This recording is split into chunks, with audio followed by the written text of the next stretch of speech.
இலங்கை போலீசாருக்கு எதிராக பிரித்தானியா பெண் பரபரப்பு குற்றச்சாட்டு. பிரித்தானிய சமூக ஆர்வலர் இலங்கைக்கு மருத்துவ சிகிச்சை காரணங்களுக்காக சென்றிருந்த நிலையில் தான் பாலியல் தாக்குதலுக்கு உள்ளாக்கப்பட்டதாக முறைப்பாடு செய்துள்ளார். இந்நிலையில் தன்னிடம் பேச விரும்புவதாக கூறி வெலிகம போலீசார் தன்னை அழைத்ததாகவும், தான் போலீஸ் நிலையம் சென்றபோது அங்கிருந்த 4 போலீசாரில் 3 தன்னை தாக்கியதாகவும் பரபரப்பு குற்றச்சாட்டு ஒன்றை அவர் தெரிவித்துள்ளார். தான் முன்பு கொடுத்த அறிக்கை உண்மையானதல்ல என்று கூறுகின்ற ஒரு கடிதத்தை எழுதி கொடுக்குமாறு தன்னை போலீசார் வற்புறுத்தியதாகவும் தான் மறுத்ததாகவும் அவர் தெரிவித்துள்ளார். இதேவேளை வெகு நேரம் காக்க வைக்கப்பட்ட தான் அழுததாகவும், அதை கண்ட போலீசார் தன்னை கேலி செய்ததாகவும், தன்னை பார்த்து சிரித்ததாகவும் இன்ஸ்டாகிராமில் வெளியிட்டிருக்கின்ற வீடியோ ஒன்றில் அவர் தெரிவித்துள்ளார். தாங்கள் சொல்வது போல கடிதம் எழுதி தராவிட்டால் இலங்கையில் பாதுகாப்பாக இருக்க முடியாது என தனக்கு கூறப்பட்டதாகவும் தெரிவித்தார். இதற்கிடையில் இலங்கையில் அரசுக்கு எதிராக நடைபெற்று வருகின்ற போராட்டங்கள் குறித்து விமர்சித்ததற்காக அவரிடம் கடவுச்சீட்டை குடிவரவு திணைக்கள அதிகாரிகள் பறிமுதல் செய்திருந்தனர். மேலும் அவருடைய விசா ரத்து செய்யப்பட்ட நிலையில் கடந்த 15ஆம் தேதிக்கு முன்னர் நாட்டை விட்டு வெளியேற வேண்டும் எனவும் நீதிமன்றம் உத்தரவு பிறப்பித்திருந்தது.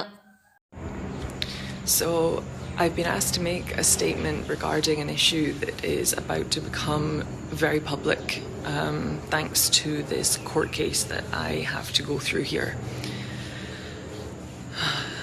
I was a victim of violent assault and rape in this country.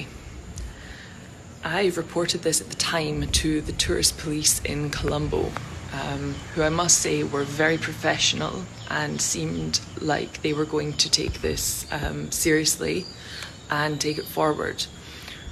What happened next was it seems they handed the statement to the police in Welagama. This was 2 months later. I was called in by the police in Welagama, and I went into the station thinking I just had to maybe verify something, and they marched me into a room and told me to sit down. And as I walked into this room, the 4 men who had assaulted me were standing in that room, and I was then told to write a letter saying that my statement was untrue. So I refused to do this. I spent possibly, I don't know, an hour, maybe 2 hours. It's hard to remember the time.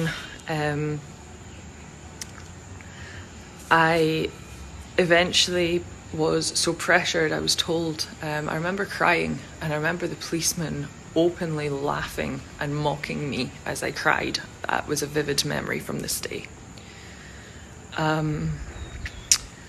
I was told that if I didn't write this letter, I was not safe to stay in Sri Lanka.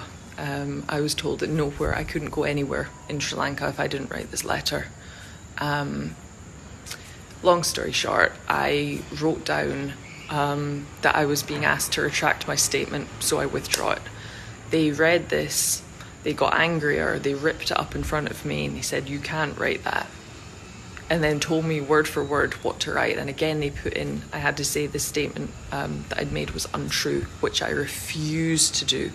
I can't remember word for word what I put in that letter. In all honesty, I can't. But I do remember I refused to do that. I was not going to invalidate what had happened to me, even under threat. So, yeah, this was all, honestly, this was just as traumatizing as what had actually happened to me.